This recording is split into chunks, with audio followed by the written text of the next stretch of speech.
Hey guys, it's Sabrina, and today I'm here to do a book-to-movie adaptation of Beautiful Creatures. I read this book twice. I read it once a while ago, and then I just reread this in January. I just read the whole series together in January, and I loved this book. If you guys haven't seen any of my videos on the series review for this, please check it out. But I loved this book. I gave it a 5 out of 5 stars, and I was a really big fan of the characters and of the story and yada yada.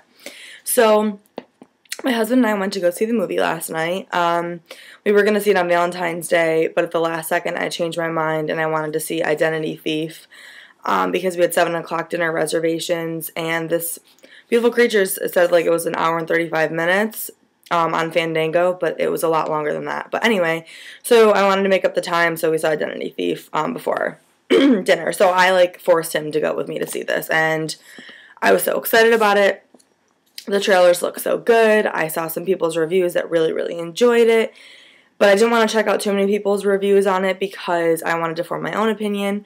So unfortunately, I didn't see the people's reviews where they didn't like it, and I was one of those people who absolutely did not like the movie. There's a few things that I did like, but the majority of it I didn't like, and it just really underwhelmed me and confused me and made me very disappointed. So I guess I'll start off with the book. The book takes place in a town called Gatlin, and it's in the South, I believe in South Carolina, something like that. Follows the main character, Ethan Waite. He falls in love with a girl named Lena Duquesne when she moves to town, and he's been seeing her in his dreams, and come to find out she's also been seeing him in her dreams, and they go through this battle about being together. On Lena's 16th birthday, she'll be chosen for light or dark, meaning she'll either be a light caster or a dark caster, good or evil. And the story is about their battle between figuring out how to fix this curse that their ancestors started in like 1824 or something random like that, in the 1800s, over 100 years ago. And it's about their love, their battle to be together, their battle to figure out this curse. And I loved the characters in this book. I love them so much. They all had their own personality. I loved Ridley, I loved Link, I loved Amma, however you want to pronounce it. I loved them. I loved Marion. I loved the story about his mom and about his dad. And in the movie, the mom was just cut out. There was no mom. The dad, they brought him up in the beginning and then never took that plot anywhere. Amma was known in the book for having a lot of attitude, a lot of sass, deserving a lot of respect. She did the cooking around the house.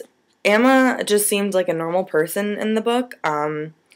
You could kind of sense that she was his caretaker because his parents weren't around.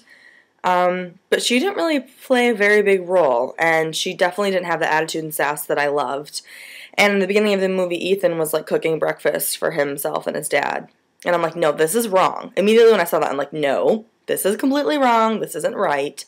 I was very upset. Also, Amma is a seer.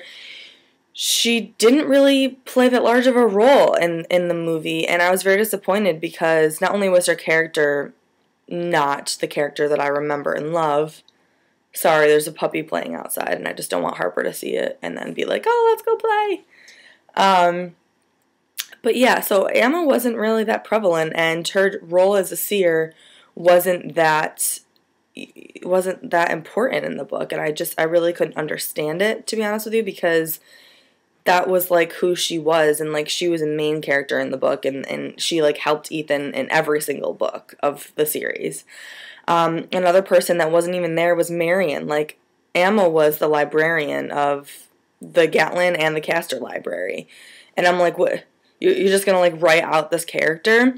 And the reason why I loved Marion is because she was still that comfort that Ethan needed because she was best friends with his mom, and that just wasn't there. And she helps him so much throughout everything they go through in the books, and she just wasn't there. So I mean, she's like a major plot in the rest of the books in the series. So I don't really know what they're gonna do with that. And then another thing I was confused about was the fact that it just seemed so simple for Lena. Like, she could just choose what she wanted, but then, like, I didn't really understand that, because I think they said that male casters can choose if they want to go light or dark. I believe that's what they said in the movie. And then females don't have a choice, which that's incorrect. In the book, it's just the Duquesne family who doesn't have a choice because of the curse. So that's what it is that's what the struggle is, that once you go light or dark, like, you can't change, you can't make up your mind, you can't, it's fate, it's just, that's what's supposed to happen. And then they also took out the fact that Uncle Macon wasn't even an incubus. Like, they just took incubuses out, and that really disappointed me, because I really enjoyed that part of the story as well.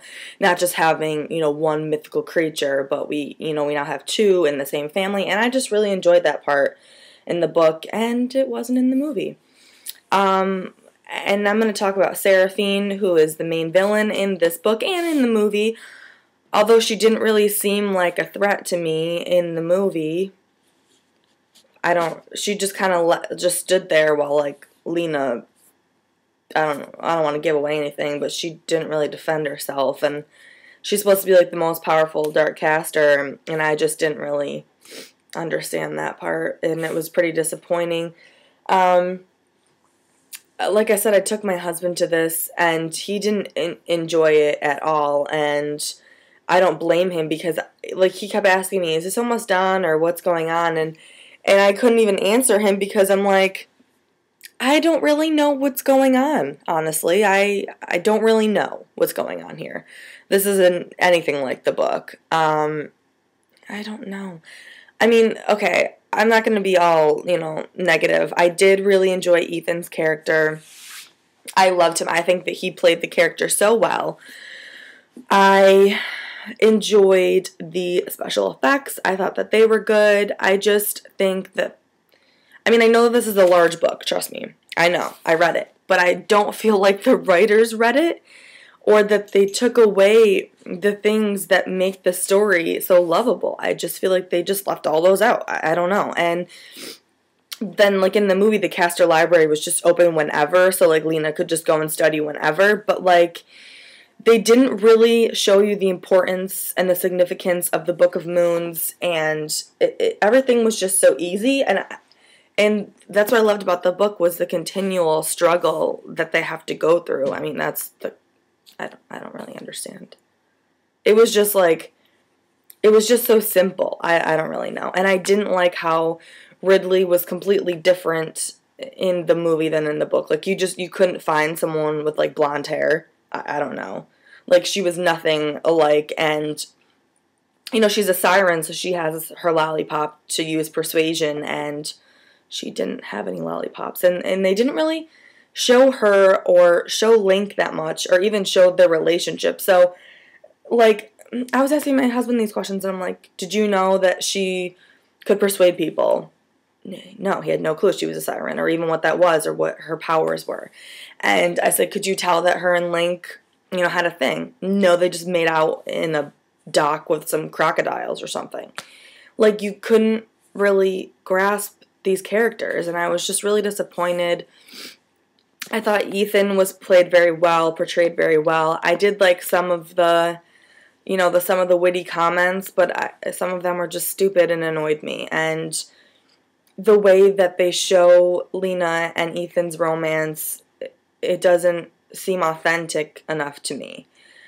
Like, you could tell that they were into each other, but all they would do was, like, have hardcore makeout sessions. And I'm like, this is not the Lena and Ethan that we know, because their love is about finding a way to be together against all of the odds. And when they touch, there's, like, electricity and heat, and it's hard for them to touch. But in the movie, they're, like, making out all over each other all the time. And I'm like, this isn't even what the characters were about. They were just about finding a way to be together in a relationship. They didn't really care about the physical stuff, and I don't really know.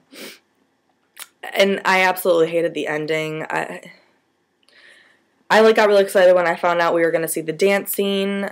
Turns out we didn't see the dance scene because Lena, like, made Ethan go unconscious and he woke up in his bed the next day. And then Ethan wasn't even there for the claiming. Because Lena made him forget who she was. She took away all of his memories of them together. And I'm like, this is the easy way out. I felt like it was a cop-out. I just didn't like it. I didn't like the ending. I'm like, where is this going to go if he forgets about her? And then at the last second, he sees, like, a sign. Like, literally a sign. And is, like, reminded of her. And I'm like, what is this? I don't like it. It's stupid. Also, with her claiming, there was, like, no one there. Like, Larkin was not there. And, like, where was Boo Radley? This isn't even real. Where's Hunter? Like, I'm just so disappointed. Like, Seraphine wasn't even there. She was in, like, Mrs. Lincoln's body, and then she was, like, a computer-animated thing when she, like, came out of her body. I was expecting, like, you know, rip down the middle, like, pop out like she does. I mean, if they can make a Bellatrix Lestrange look that awesome, they should be able to make a Seraphine look just as awesome with, like, a real person. I mean, her cast time was literally, like, 2 minutes, so they couldn't just hire someone to, like, stand there. I don't really get it. I don't really know. I know that I'm not the only one who doesn't like the movie. And a lot of people hated it and have rambled on far longer than I have. So I want to apologize for if you did enjoy the movie and I just didn't. I was left confused. My husband was left confused. There was no specification of the different powers that each caster can have. There was no differentiation between them, and you wouldn't have any clue. And then not only that, but, like, where were her other cousins? You know, like, none of Ridley's sisters were there, and I was like, what is this?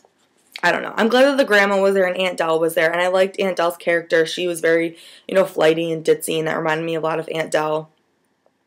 But I don't know. I missed Boo Radley a lot, and I missed Alma's natural